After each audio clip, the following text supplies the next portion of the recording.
Bata pa lamang ay maalam na si Bong sa lupain ng kagubatan. Noong mamatay kasi ang mga magulang niya dahil sa pag-atake ng mga rebelde maraming taon na ang nakalilipas, ang lolo na niya ang nag-alaga sa kanya. Pinalaki na malapit sa kalikasan, malayo sa syudad, at tanging mga hayop lamang sa kagubatan ang palagi niyang nakakausap. Pero pagtungtong ni Bong sa edad 13, nagsimula na siyang maging interesado sa buhay na wala sa kagubatan. Kaya naman napilitan si Bong na mamuhay sa bayan, sa poder ng kanyang tiyahin. Pinag-aral siya nito hanggang makatapos ng kolehiyo. Pero kalaunan namatay din ang kanyang tiyahin dahil nabulunan yon habang kumakain ng bayabas.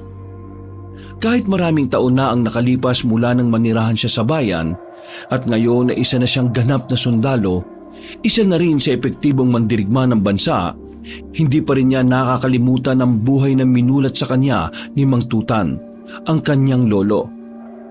Kapag wala siyang duty, dinadalo niya si Mang Tutan sa kagubatan kung saan ito naninirahan. Dinadala niya ito ng mga karne para hindi na ito masyadong lumalayo ng bahay. Lolo! Nandito na po ako! Si Bong po ito! Makailang ulit na niyang kinakatok ang pintuan ng matanda. Pero hanggang sa makailang katok na siya ay wala pa rin nagbubukas. Medyo naiinip na siya kaya ang ginawa niya, pumunta siya sa bintana. Sinilip niya ang loob. Wala talagang tao. Napapakamot na lamang siya sa ulo. Ay nako, ang hirap talaga kasi kapag walang cellphone eh. Di ako makapagsabi na pupunta ako.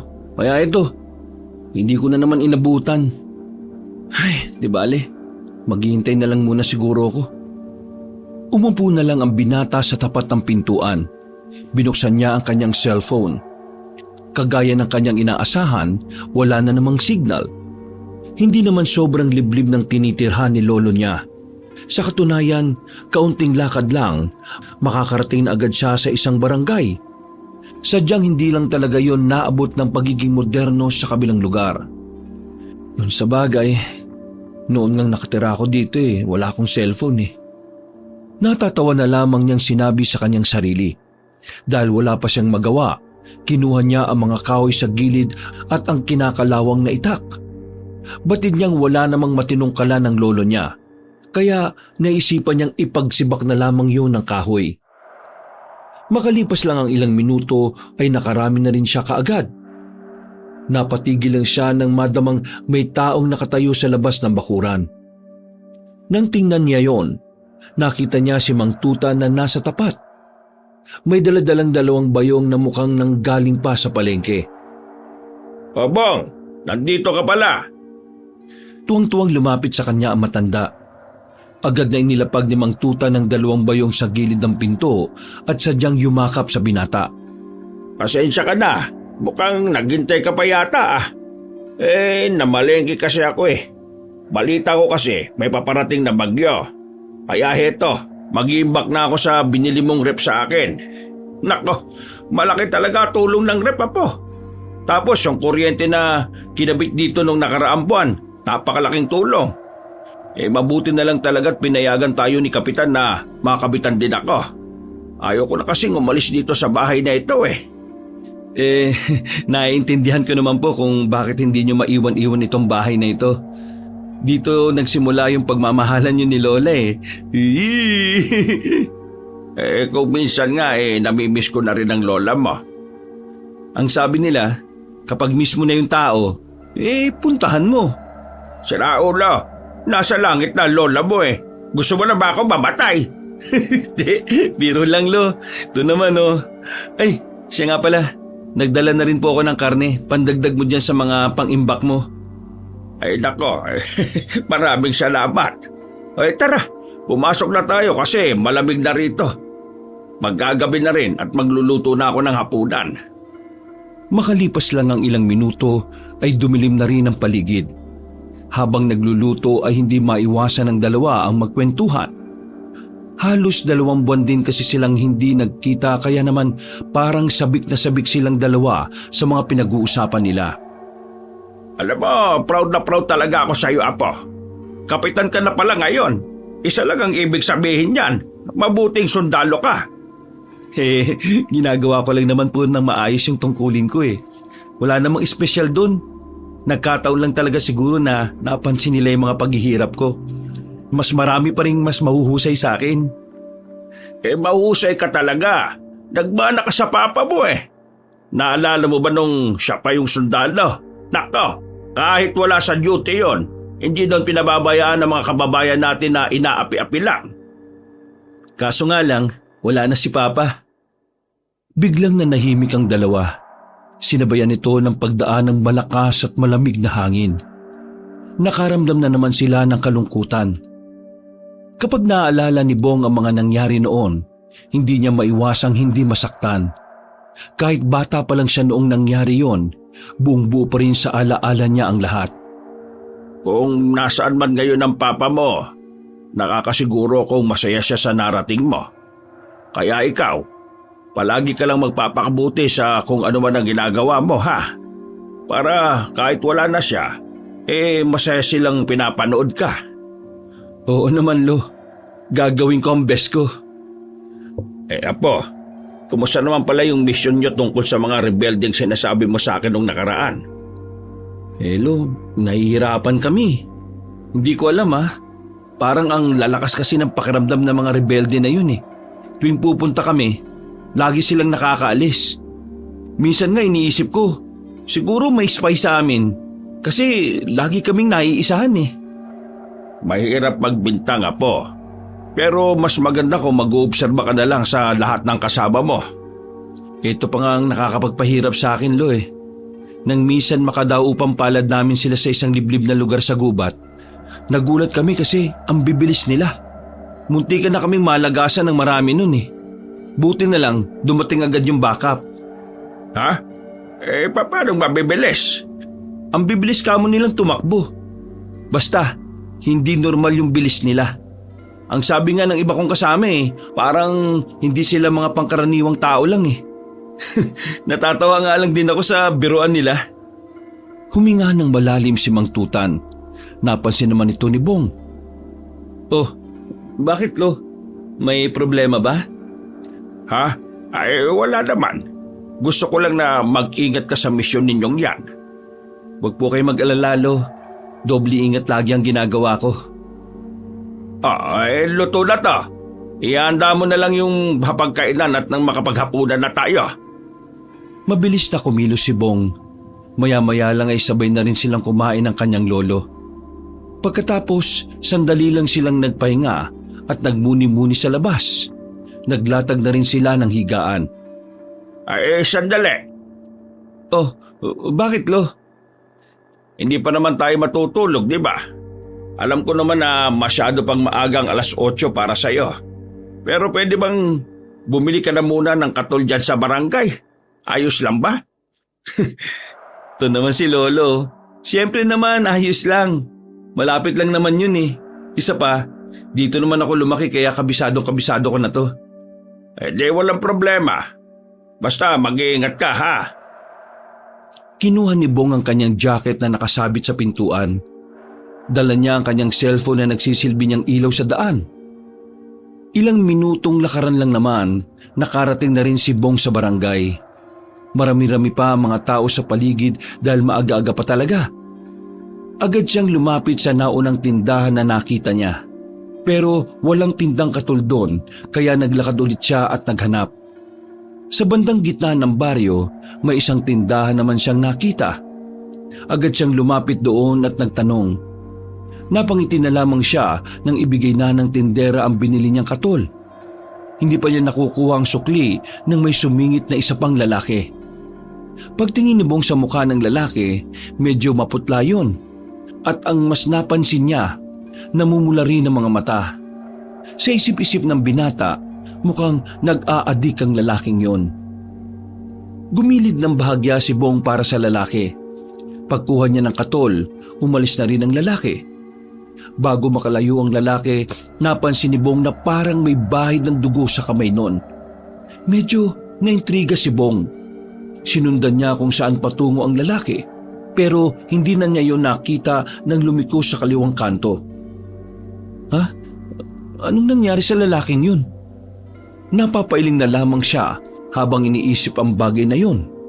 Bumuntong hininga na lamang siya at saka naglakad na rin pabalik sa kanyang lolo. Kinabukasan, maaga pa lang ay nagpaalam na rin siya sa matanda. Kailangan kasi na bago maghapon, makabalik na siya sa kampo nila. Isang mahalagang pagpupulong kasi ang mangyayari. Pamumunuan niyo ng kanilang major si Major Alvarez. O sige, mag-iingat ka ha. Kapag may libreng oras ka dalaw ka na lang ulit dito. Maraming salamat, Lo. Nag-enjoy ako sa mga kwentuhan natin. Naglakad na rin papunta sa barangay si Bong. Naroon kasi ang terminal ng mga tricycle patungo sa bayan. Habang naglalakad, nakita na naman niya ang lalaki na nakita niya rin sa tindahan nung gabi. Pero sa puntong ito, wala nang dugo sa mga kamay nito. Pasimple niyang tiningnan ang mukha ng lalaki. Mas halata ang pamumutla nito kapag umaga. Ang mata naman nito ay nasa normal na estado na. Sa isip-isip ni Bong, bumaba na yata ang tama. Adik siguro tong taong to. Wala bang tumutugis sa mga adik sa barangay na ito? Pambihira oh. Pabulong na lamang niyang sinabi yon. Hindi na lamang niya pinansin ng lalaki. Pinagpatuloy na lamang niya ang paglalakad hanggang sa makarating na siya sa kinaroroonan ng terminal. Hindi nagtagal, nakabalik na siya sa kampo at maya-maya lang din ay simula na ang kanilang meeting. Nasa 30 katao silang nasa loob ng isang parang malaking warehouse. Sa harapan, nakatayo ang matandang si Alves, ang major ng kanilang unit. We need to be careful sa mga kilos natin lalo na ngayon. Nadali na naman ang mga tropa natin na una nang pinadala sa area. According to survivors, some of our men ay hindi namatay sa bala. Namatay sila sa maraming hiwa sa katawan. Very confusing ang information na natanggap ko this morning. Armado mga rebelde, kaya bakit mamamatay sa patalim ang mga kasamahan nito? Ito ang dahilan kung bakit kailangan nating mas maging maingat. Hindi natin kasi alam kung anong klase ng tiktima ang ginagawa nila.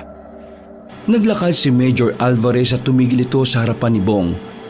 Tumingin ito sa kanya ng direkta sa mata. Nanatili namang matigas ang tindig ng binata at diretso lang din ang tingin. Kapitan Tumbong! Malakas ang pagkakasabi ni Major Alvarez, pero napansin nila na may ilan sa mga baguhan ang natawa sa sinabi ng Major. Nagsulubong ang kilay ni Major Alvarez. Nakaramdam na naman ito ng inis. Bakit kayo natatawa? Ikaw, Corporal Mahina. Pinagtatawanan mo ba ang pangalan ni Captain Tumbong? Kayo, anong nakakatawa sa Tumbong? Wala ba kayong Tumbong? Kakapal na mga mukha niyong pagtawanan ng pangalan ng isang kapitan na mas marami nang napatunayan kaysa sa inyo. Mga bago pa lang kayo sa serbisyo pero mga ignorante at arugante. Sargento Balbas! Sir, yes sir. Tanggalin mo sa listahan lahat ng mga tumawa. Ayaw ko sa mga siraulo at ginagawang katatawanan ng dangal ng isang pangalan. Copy, sir. Sir, can I request, sir? Lumapit si Major kay Bong. Iritado pa rin ang mukha nito nang humarap ito sa binata. Oh, ano yun, Kapitan Tumbong? Matatagalan po tayong makahanap ng kapalit nila dahil sa deploy na rin ng iba. Ilang araw pa tayo maghihintay sa pakikipag-coordinate bago tayo makagawa ulit ng bagong grupo. I suggest, sir, na hayaan na lang natin sila at wag na lamang tanggalin. Sinasabi mo bang hayaan ko na lang din na pagtawanan nila ang apelyido mo, Kapitan Tumbong? Hindi ka ba naiinsulto sa dami ng achievements mo sa serbisyo? At itong mga bagito lang na ito ang tatawa sa pangalan mo? Sir, hindi ko sinasabi na ayos lang sa akin ang pagtawanan nila ang family name ko. Ang sinasabi ko, hayaan nyo na silang sumama sa laban para masubukan kung hanggang saan ang kaya nila. Ako nang bahala sa kanila kung ano man ang parusa na dapat nilang harapin. Napatango si Major Alvarez. Napagtanto na matanda na may punto na naman si Bong. Since ikaw naman ang mangunguna sa hukbo na ito, sige, ipapaubaya ko sa iyo ang pagdidisiplina sa mga lokolokong ito. Sargento Balbas! Sir, yes sir! Kayong dalawa ni Kapitan Tumbong ang magiging leader ng hukbong ito. Marami ka matututunan kay Kapitan Tumbong. Alam kong mahusay ka rin at matalino. Kaya ikaw ang karapat dapat na katuwang niya. Ayusin niyo ang trabaho niyo. Dahil buhay ng mga taong nakasalalay dito. Kapag hindi natin napigilan ng mga rebelde na yan, kawawa ang mga tao sa mga barangay. Kaya ayaw ko ng tatanga-tanga. Understood? Sir, yes sir. Alright, dismissed. Pagkatapos ng meeting na yon ay agad na lumapit kay Bong ang mga nagtawanan kani-kanina. Humingi ng paumanhin ng mga yon. Parang mga maamong tupa na hindi man lang makabasag pinggan. Tinatanggap ko ang sorry ninyo. Pero hindi ibig sabihin nito, palalagpasin ko ang ginawa nyo ha. Sige na, umalis na kayo. Bumalik na lang kayo mamayang gabi kapag pupunta na tayo sa area. Tumungo-tango ang mga yon na parabang mga bata. Napapailing na lamang si Bong. Medyo dismayado siya sa batch ng mga nakakasama niya ngayon. Napansin niya kasi halos karamihan sa mga bago, mga walang disiplina. Nagtataka nga siya kung papaanong nakapasok sa army ang mga yon sa ganong klase ng ugali. Kapitan, ako na humingi ng paumanin sa mga kasamahan ko ha. Ganyan talaga sila eh. Kahit nga apelido ko, pinagtatawanan nila minsan eh. Matagal na ba kayo magkakasama? Hindi pa naman, Kapitan. Mga magdadalawang buwan pa lang. Hayaan mo na. Ako nang bahala sa kanila kapag nasa area na tayo. Bakit ba kasi ganito mga apelido natin eh? Akin, Balbas. Sa'yo naman. Sorry. Medyo madaldal yata ako. Walang problema sa akin yung madaldal ka. Basta ayaw ko lang ng bastos. Huwag kang mag-alala, Kapitan. Matino naman ako eh. Kung hindi ako magtitino, baka mapatay ako ng tsuhin ko na yun. Tsuhin mo si Major? Oo, Kapitan. Pinsan siya ng papa ko na dati ring major dito. Kaso, retired na siya. Nagkasakit kasi. Ganun ba? Kumusta naman ang tatay mo? Ayun, ayos lang naman. Payapang namumuhay sa Maynila. Pinalis ko na rito. Ang gulo rito sa Mindanao eh. Nitong nakaraan lang, nabalitaan namin na itong mga rebelde. Ang target yung mga veterano na wala na sa serbisyo. Kaya, inaluwas ko kaagad si Papa. Mukhang okay kang ang tao ah. Tingin ko naman magkakasundo tayo. O sige, dito na muna ako. O sige, Kapitan. Sumaludo pa si Lolong sa kanya. Sumaludo rin naman siya bilang paggalang na rin. Palabas na sana siya ng kampo nang makasalubong niya sa bungad ang kanyang kababata, si Ding. Kagaya niya ay sundalo rin ito pero nakadestino naman sa Maynila. O, Tenyente, ano ginagawa mo rito? Langya ka. Napaka-formal mo naman, pre. Para namang hindi tayo magkababataan yan eh. Ano nga bang ginagawa mo rito? Napansin ni Bong na may daladalang malaking bag ang kanyang kaibigan. Kaya palagay niya, may kakaiba itong pakay. Tinawagan ako ni Major Alves kagabi. Sabi niya, kailangan niya raw ako rito. Ewan ko, mukhang hindi niyo yata kaya nang wala ang isang katulad ko eh. Edi makakasama ka pala namin sa operation. At baka ako pa ang manguna sa inyo. Pinagsasabi mo. Ako nga naka-assign eh. Kita mo yung lalaking yon? Yan si Sargento Balbas. Siya ang katuwang ko sa operation na gagawin natin. Anong sinabi mo? Ibig sabihin, normal na miyembro lang ako dito? Kahit ano pang posisyon mo, ang mahalaga kasama ka. Oo, kailangan ka namin. Kailangan namin ng isang magaling din sa pagpaplano para may katulong din kami. Kainis naman si Major oh. Akala ko pa naman ako magiging leader. Ay nako. Di bali na nga. Ang malaga nga first time kita makakasama sa isang misyon. Kumusta ka na pala? Naglakad ang dalawa patungo sa barracks. Pumasok sila at doon sila nag-usap habang umiinom ng kape. Eto, ayos lang naman ako. Medyo boring nga sa Maynila kasi wala naman akong ginagawa ron eh. Kaya nga ngayon, nasabihan ako na sumama sa inyo. Tuwang-tuwa ako. Ito yung una na sasabak talaga ako sa isang matinding misyon. Matindi makakalaban natin. Bakit? Ano bang info? Nagkandamata yung mga unang pinadali. Ang sabi ng mga nakaligtas, mga magagaling daw, tapos mabibilis. Kakaiba raw yung bilis, parang hindi tao. Hindi tao? Ano yun? Aswang? Muntikan nang maibugan ni Bong ang iniinom niyang kape. Buti na lamang ay nalunok niya yung kaagad. Ano, may mga aswang bang rebelde? Ayos yun ha? Malay mo naman. Naniniwala ako sa aswang pero malabo yan pre. Pero seryoso, ganun kagaling yung mga rebelde? Oo, kaya nga nag-aalala ako. Wala ka pang karanasan sa laban tapos sasalang ka kagad sa matindi. Baka mamaya umuwi ka na lang na nakakahon sa inyo na umayiwat-awat ng Pilipinas sa ibabaw. Hindi naman ako takot mamatay no? Mas gusto ko na nga yung ganito Para naman kahit papano, di ba? Maging proud naman sa akin yung tatay ko. Ay nako, hindi pa ba kayo ayos ng tatay mo? Magiging maayos lang naman kaming dalawa kapag nakapagdala ako ng karangalan sa pamilya namin. Bagyang nalungkot ang mukha ni Ding. Agad namang itong tinapik ni Bong sa balikat para pawiin ang lungkot nito. Ay sus! Drama na naman. Halika na nga, sumama ka sa akin para mailagay mo na yung mga gamit mo. Mamayang gabi, aalis na rin tayo. Pupuntahan natin yung area kung saan naalagas yung iba natin mga kasama. Inahatid na lamang ni Bong ang kababata niya sa isang pangsilid sa warehouse.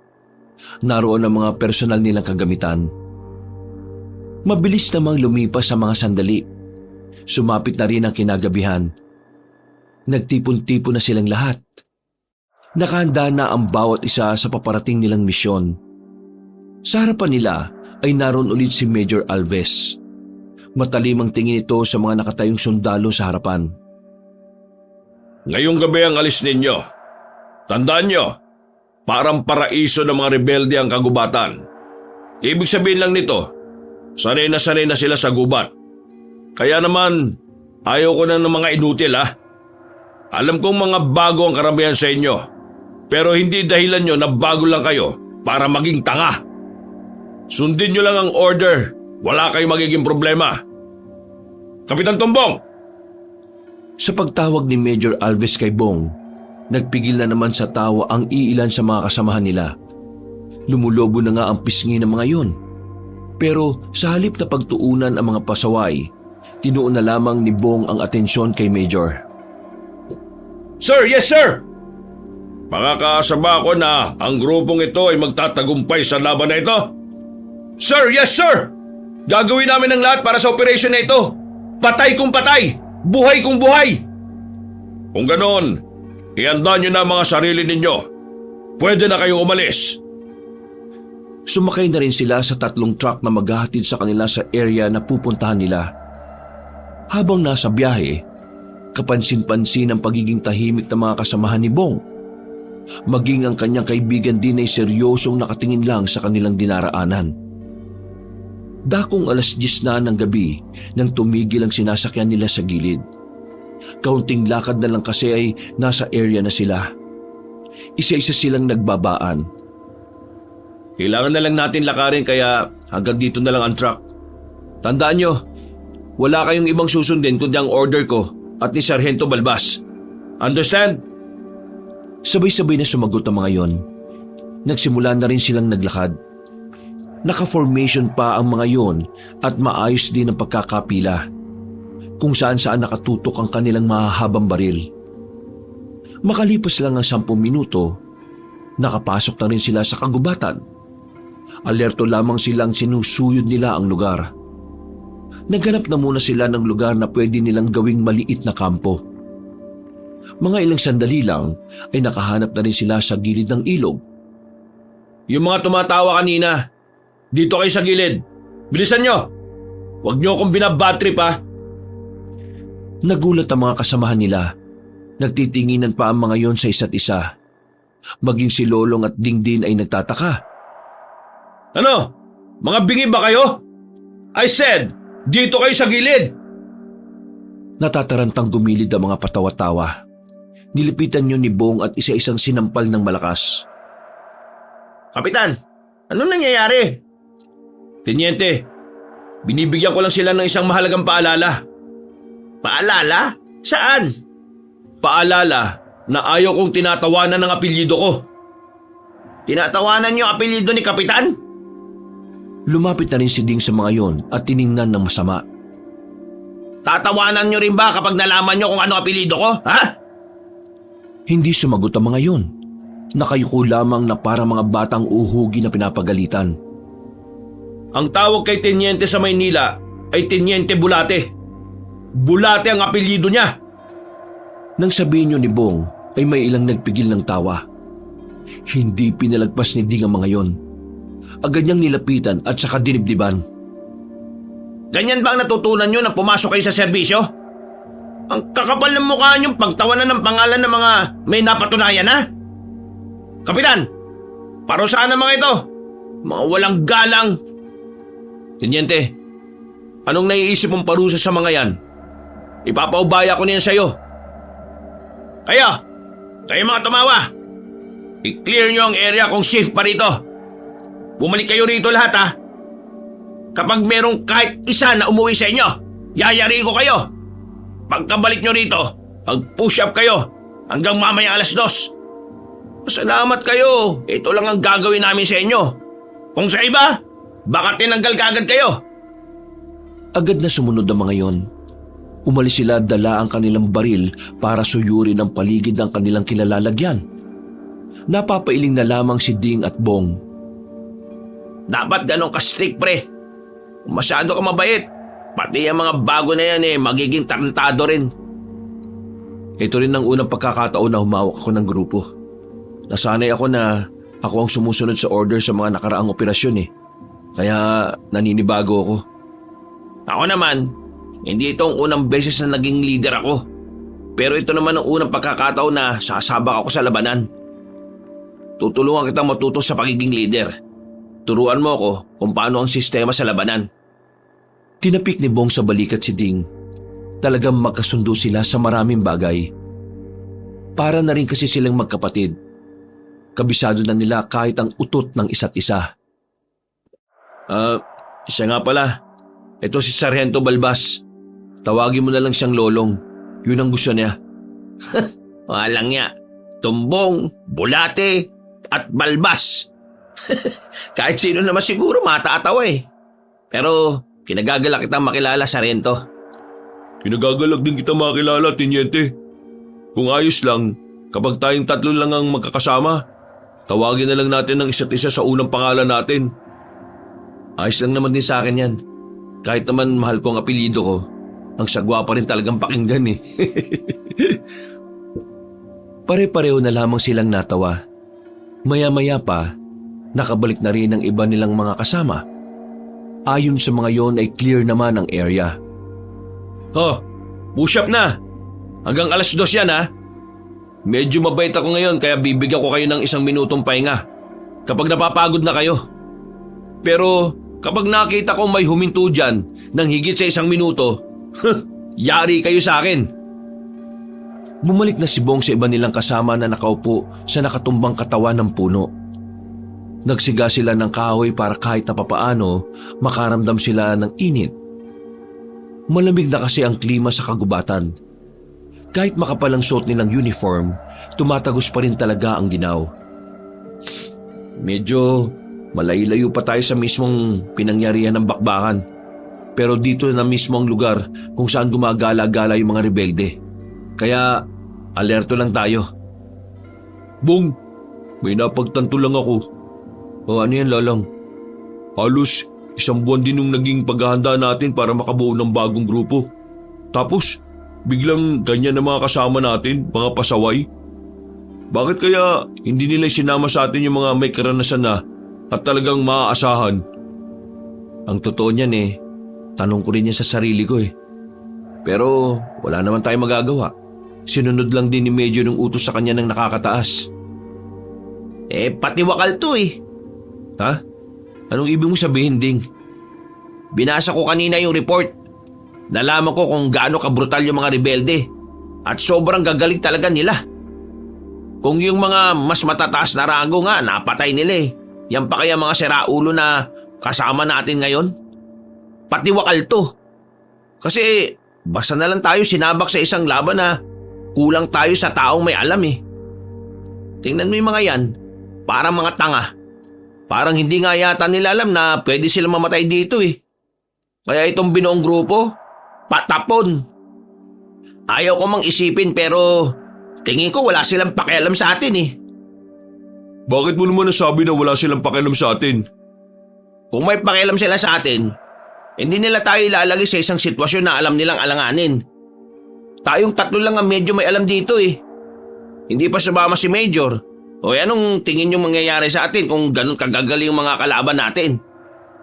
Huwag kang panghinaan. Kaya nga tayo nandito para aralin ang galaw ng mga kalaban eh. Ngayon pa lang natin naaralin. Kasi wala naman tayong lehitimong impormasyon kung paano ba talaga ang taktika nila eh. Ang alam lang natin, mabibilis sila. Tapos, yun lang. Wala nang binigay sa atin na matinong info. Mga anga pa tayo ngayon. Sinadya. Napatingin silang dalawa kay Lolong. Napansin nilang parang may pangamba sa mukha nito. Bago nabuo ang grupo, nabanggit sa akin ni Major Alves. Nakagalit niya si Colonel Vista. Tapos sa mga sumunod na araw, si Colonel Vista ang gumawa ng listahan ng mga makakasama natin. Tingin ko sinabotayan niya si Major Alves, kaya puro bagong isinama niya sa atin. Para kapag nalagas din tayo, ang lahat ng sisi niyan kay Major Alves. Yun ang iniisip ko, personalan. Ay nako, pambihira naman oh. Hindi pa rin ba makamove on si Colonel sa hidwaan nila ni Major? Ang tagal na nun ah. Paano makakamove on si Kapitan? Paano makakamove on, Kapitan? Si Major kasi yung naging kabit ng asawa ni Colonel noon. Nako, yun lang. Ha? Hindi ko yun alam ah. Medyo dismoso na yata ako. Pero yun ang kwento sa akin ni Papa bago namin siya dalhin sa Maynila. Kung totoo ngang sinadya ang lahat ng to, tayo kawawa rito. Pero gawin na lang natin ang makakaya natin. Nandito naman na tayo eh. Ano gagawin natin sa mga tarantadong yan? Titino sa akin yung mga yan. Bumuntong hininga na lamang si Bong habang nakatingin sa mga nagpupush up. Pagsapit ng 2:00, natapos na rin ang parusang pinataw sa mga yon. Ngalay na ngalay ang mga yon, kaya agad ding nakatulog. Nanatili namang gising ang ilan sa kanila. Kabilang nasa nagpuyat ay si Bong at si Ding. Hindi sila kampante sa kinalalagyan nila, kaya nagbantay din sila sa paligid. Sumapit ang umaga at maswerteng wala namang nangyaring masama. Ipinagpatuloy nila ang kanilang paglalakbay. Habang naglalakad ay hinayaan ni Bong na kumain ng tigi-isang tinapay ang mga yon. Batid niyang napagod ang mga yon sa kaka-push up nung gabi. Sa kanilang paglalakbay, meron silang nadaanan na isang baryo. Hindi naman ito kalakihan, pero medyo marami-rami ang mga bahay na narito. Pumasok sila roon. Kumalat na muna sila sa buong lugar para siguruhing walang banta ng panganib laban sa kanila. Tumigil sila sa isang bakuran na kung saan ay merong kainan. Malayo-layo pa ang kanilang lalakarin kaya naisipan nilang lagyan na muna ng laman ang kanilang tiyan. Magandang umaga po sa inyo, Nay. Ano pong maihahain niyo sa mga tropa? Dito po, sir. Bili po kayo ng mga ulam ninyo. Pinalapit si Bong sa mga nakatakip na kaldero. Iisang putahin na lang ang inorder niya para sa mga kasamahan niya. Pagkatapos ay umupo na lang din sila sa kanilang pwesto. Habang naghihintay ng kanilang pagkain, napansin nila ang isang dalaga na parang nagliliwanag ang ganda. Ang puti ng babae. Maganda at parang perpekto ang mukha nito. Bagay na bagay din ang mahabang buhok nito na siya namang hinahangin sa bawat nitong galaw. Pre, ganda nun oh. Kaya nga eh. Pero di ba may girlfriend ka na? Kaya umayos ka ha? Sinasabi ko lang naman maganda. Wala naman akong balak eh. Ito po ang tubig po ninyo, sir. Pakintay na lang po yung pagkain nyo, ha? Maraming salamat ha. Teka, ano nga palang pangalan mo? Siniko ni Ding si Bong ng pasimple. Uy, hanip ka rin ah. Talia po ang pangalan ko. Tapos ang lola ko naman po, yung kausap nyo kanina, si Malia po. Kilala siya bilang si Aling Malia dito sa lugar namin. Ako naman si Bong. Itong kasama ko, si Lolong at Ding. Kapitan ako, siya tenyente. Siya naman sarhento. Maraming salamat po at dito kayo kumain. Agad na ring umalis ang dalaga at naiwan namang nakanganga si Bong. Hindi pa ito matatauhan kung hindi ito siniko ulit ni Ding. Uy, babae lang pala magpapatiklob sa'yo eh. Pambira ka naman oh. Bakit hindi mo ako gayahin? Hindi ako tinatabla ng karisma ng ibang babae. Magtigil ka nga. Pasimpleng babaero ka rin eh. Maya-maya lang ay dumating na rin ang kanilang pagkain. Malapit na silang matapos pero bigla na lang silang makarinig ng nagsisigawan sa hindi kalayuan. Naalarma ang ibang kumakain sa bakuran. Ang ilan pa ay natakot at umalis na lang. Nakita nila ang isang lalaki na nagmamaoy. May hawak itong baril at halos lahat ng makikita sa daan ay hinahamon ng away. Aling Malia, sino po yung lalaking yon? Ay nako, si Greg. Ganyan lagi yan kapag nakainom. Akala mo kung sinong matapang. Palibhasa ay may baril eh. Nagpaputok ng isang beses ang lalaki sa itaas. Bago pa makapaminsala ang lalaki, gumawa na ng hakbang sila Bong. Nako, baka kayo naman ang mapahamak. Kailangan po namin siyang pakalmahin. Nilapitan nilang tatlo ang lalaking nagwawala. Napatigil yon sa pagsigaw nang makita sila sa harapan nito. Takang-taka ang lalaki habang nakatingin sa uniform nila. Ang balak lang talagang gawin ni Bong ay kausapin ang masinsinan ng lalaki.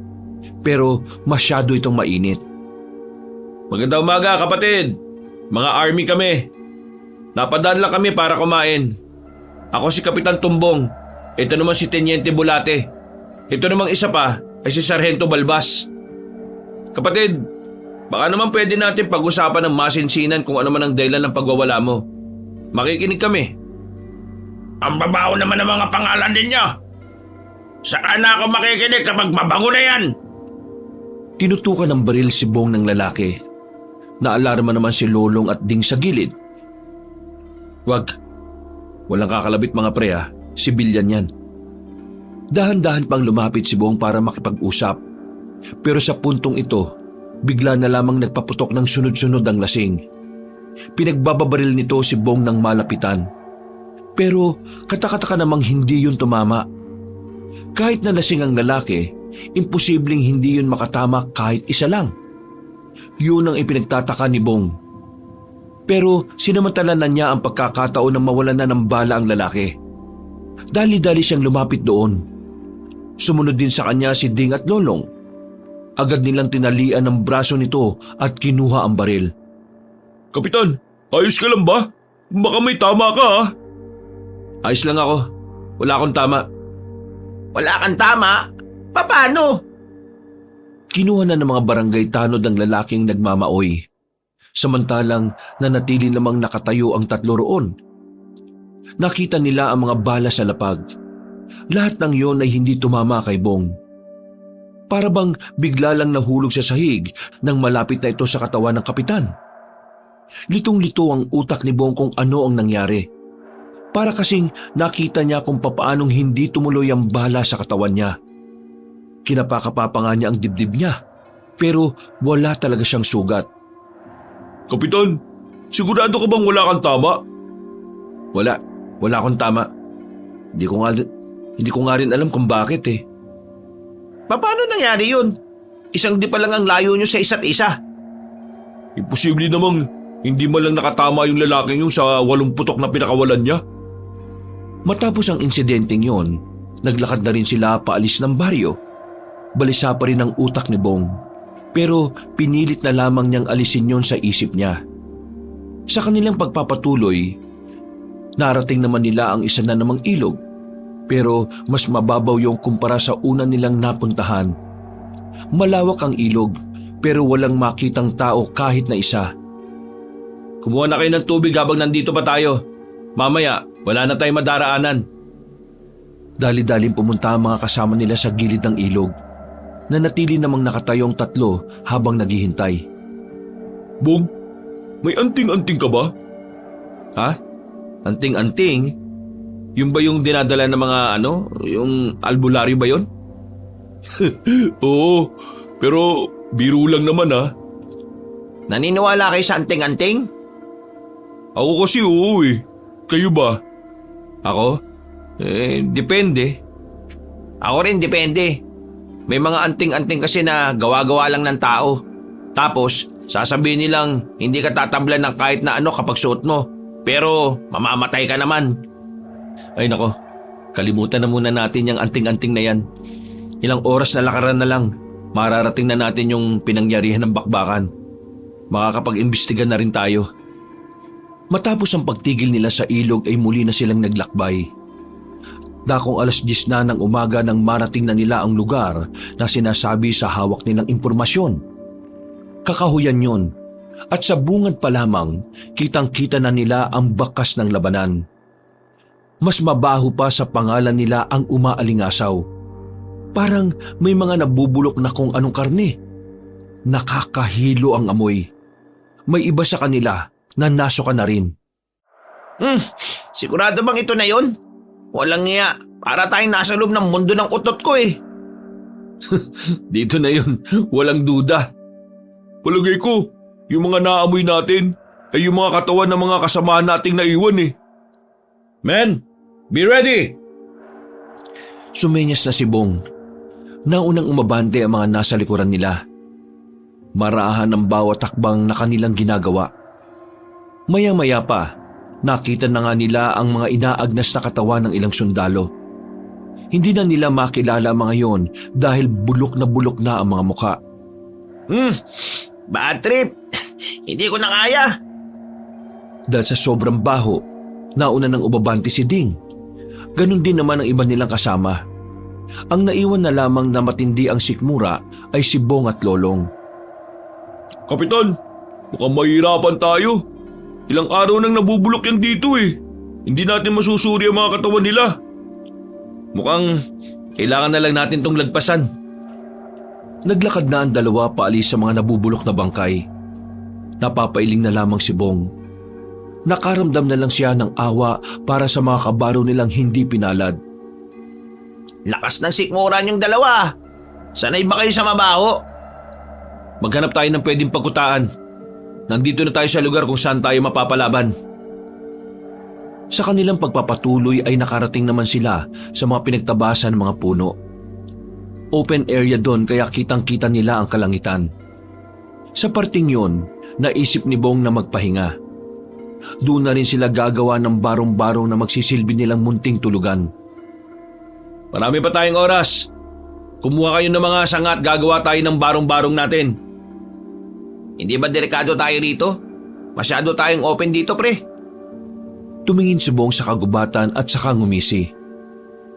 Kaysa naman sa loob ng kagubatan na yan. At least dito, mas madali nating makikita kung may kalaban tayo. Paano kung magagaling nga sila sa loob ng gubat? Mas may advantage sila dahil open na open tayo. Nakikita niyo yung batuhan na yan. Diyan tayo magtatago sa oras na mapalaban tayo. Ay nako. Baguhan ka nga lang talaga sa pagiging leader. O sige na, ikaw nang bahala. Nagdaan ng ilang oras, nakagawa na rin sila ng maaari nilang maging silungan. Nailatag na rin nila ang dala nilang banig. Kahit nagpapahinga, wala ni isa sa kanila ang bumitiw sa mga baril nila.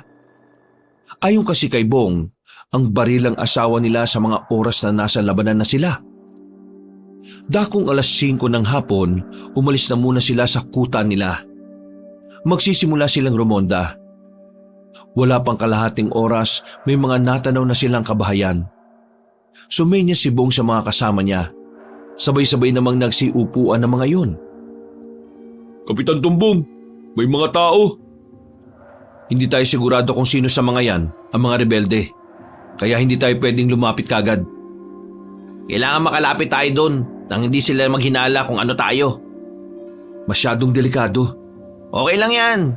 Ngayon natin subukan ng tapang nitong mga tarantadong to. Hoy, kayong dalawa! Oo, kayo! Ubarin niyo yung uniforme niyo. Lumapit kayo doon. Kailangan pagbalik niyo rito alam niyo na kung ano sila ha. Bilisan niyo! Babagal-bagal, batukan ko kayo Nakatingin lang ang mga yon kay Ding. Mukhang walang balak na sundin ang utos niya. Bagay na kinainis naman ng binata. Ano bang tinitingin-tingin niyo? Teniente, wala kang authority para magbigay ng order. Ay nako, bahala ka na nga. Hoy, kayo, ano na? Hubad na! Kayo ang pupunta ron, bilisan nyo! Natawa na lamang si Ding dahil inutos din naman ni Bong yung gusto nitong mangyari. Kumakamot na lamang sa ulo ang dalawang lalaki nang sumunod sila sa utos ng kanilang kapitan. Kapitan, ayos lang ba yung ginawa nyo? Huwag ka mag-alala, parte pa rin naman to ng misyon natin Halos 10 minuto rin silang naghintay doon. Ilang sandali lang ay nakabalik na rin ang dalawang lalaki. Takot na takot, parang hindi nga sila sundalo. Oh, bakit ganyan ang mga itsura nyo? Ayon sa dalawa, ang mga taong naroon ay ang mga rebelding hinahanap nila. Nakita sila ng mga matataas na kalibre ng baril. Dahil dito ay inalarma na nila ang kanilang mga sarili. Agad silang nagganda at gumawa ng maayos na plano kung papaano sila makakauna. Hindi nagtagal, sumenyas na rin si Bong para umabante na sila. Nakaamba na ang mga mahahaba nilang baril na anumang oras, magagamit na rin nila sa labanan. Kahit na sanay na si Bong sa mga ganoong eksena, nakakaramdam pa rin siya ng kaunting kaba. Lalo na't ang mga kasama pa nila ay hindi naman talaga marurunong sa pakikipaglaban. Puro first-timer at parang hindi naman talaga sundalo. Move! Move! Sa kaliwa! Sa kaliwa! Tinahak nila ang daan na medyo marami-raming halaman na matataas. Perpektong daan yon para sa kanila. Nagtago muna sila sa likuran ng isang bahay nang makalapit na sila. Sa unang tingin, parang normal na tao lang ang mga naroroon.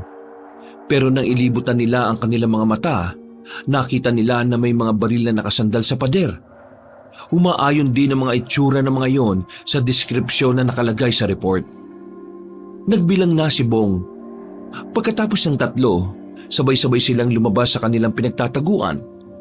Nagulat ang mga naroon pero bago pa makadampot ng baril ang mga yon, pinaulanan na kagad nila ang una nilang nakita. Agad silang nagtago sa gilid habang nagpapaputok. Marami agad silang nadali. Pero may mga ilan pang natitira at nakipagpalitan pa sa kanila ng putok. Move! Move! Kailangan natin silang i-pressure! Move! Gumawa sila ng formation habang naglalakad. Talagang hindi nila hinahayaang makalapit sa kanila. Kaya naman ang ibang rebeldeng natitira ay napilitan na lamang na tumakas. Sinubukan nila yung sundan pero misteryosong mabilis na nawala ang mga yon. Binalikan nila ang lugar. Sinuri nila ang buong paligid. Tanging ang mga sibilyan na lamang ang natitira doon. Makinig kayo lahat! Hindi kami masasamang tao! Nandito kami para tugisin ang mga rebelde! Takot na takot ang mga tao na nagsipasukan na lamang sa mga kanya-kanyang bahay.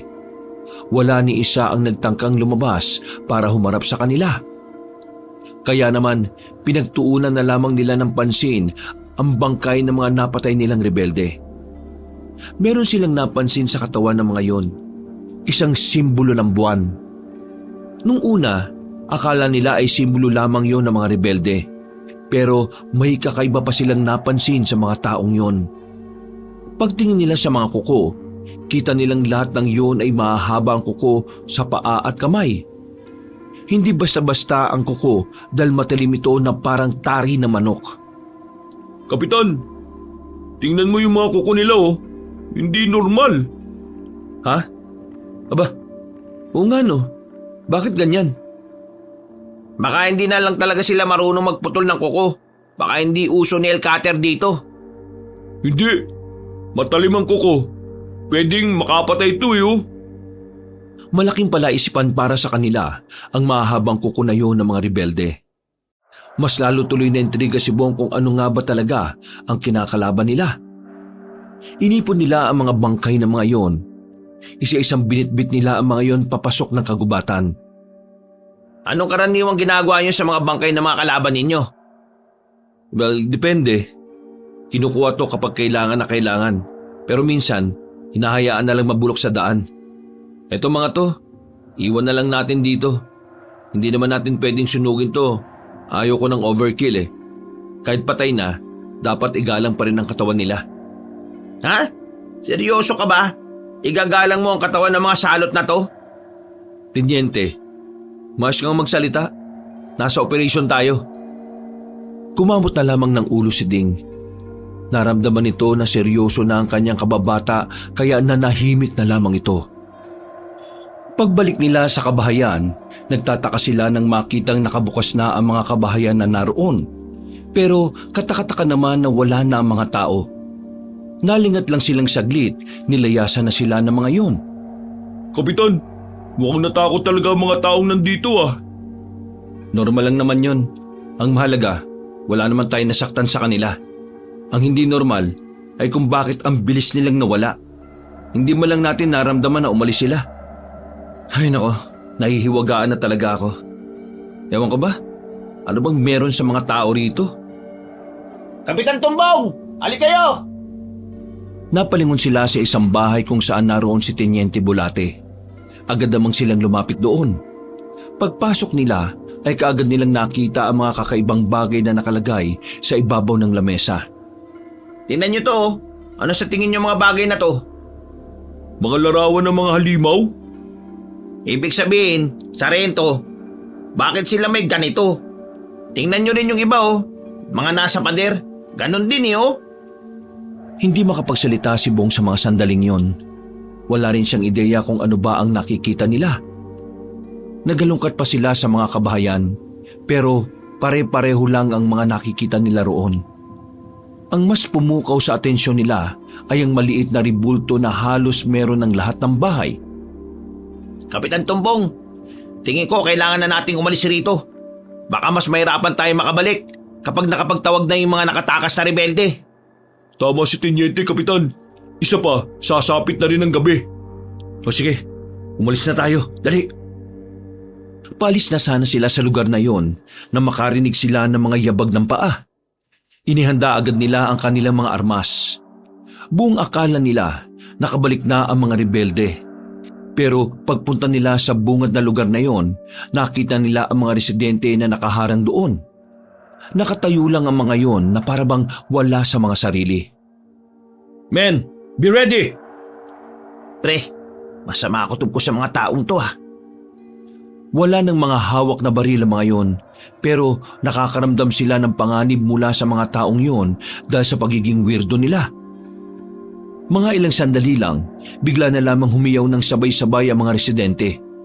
Masakit sa tenga ang mga hiyaw nila. At nang ibalik nila ang tingin nila sa mga yon, nakita nilang nagbago na ang mga anyo. Pumangit ang mga yon, naging mabuhok ang ilang parte ng katawan. Maya-maya pa, nagulat na lamang sila nang biglang nagsigapangan ng mga yon palapit sa kanila. Fire! Fire! Hindi na sila nagdalawang isip na paputokan ng mga yon. Kanya-kanya naman pulasan ng mga nilalang.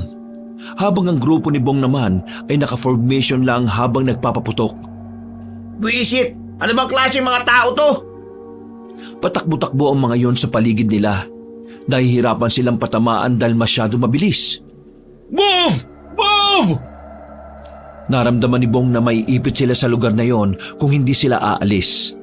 Kaya habang binabaril nila ang mga yon, sinimulan na rin nila ang paggalaw. Pilit na lumalapit sa kanila ang mga halimaw. Pero dahil sa lakas ng mga baril nila ay wala namang magawa ang mga yon. Kalaunan, naiwanan na rin nila ang mga yon. Hindi na rin naman sila sinundan nang makalayo na sila. Hingal na hingal ang mga sundalo na makabalik na sila sa maliit nilang kuta. Sa unang pagkakataon, kinabahan ng labis si Bong. Hindi niya inakala na makakaharap nila ang mga weirdong nilalang na mga yon. Lintik, ano ba yung mga yun? Bakit gumagapang sila? Hindi niyo ba nakita? Tumatalon-talon din na mataas? Siguro, mga aswang sila. Napatingin ang lahat kay Lolong dahil sa sinabi nito. Bumakas agad ang pagkabahala sa kanilang mga mukha. Aswang? Sigurado ka ba, Sarhento? Bago tayo buuin para pumunta rito, isa sa mga nakaligtas sa mga una nating kasama nang nagsabi sa akin tungkol dito. Kababata ko siya, kaya nagkaroon kami ng oras para makapag-usap. Ang sabi niya, may mga aswang daw sa kagubatan. Bago ang mga rebelde, yun daw ang unang nagpahirap sa kanila. Sa akin niya lang kinuwento yun dahil wala namang naniniwala sa kanya eh. Ibig sabihin, aswang yung mga residente kanina? Pambihira. Eh di dalawa na ang kalaban natin, aswang at mga rebelde. Aswang? Hindi ko inakala na meron yan dito sa Mindanao. Akala ko sa Visayas lang may mga ganyan eh. Ngayon ka lang din ba nakakita ng aswang, Kapitan? Oo, ngayon lang talaga. Kaya nga gulat na gulat ako eh. Ngayong alam na natin na bukod sa mga rebelde ay may mga aswang pa. Anong gagawin natin ngayon?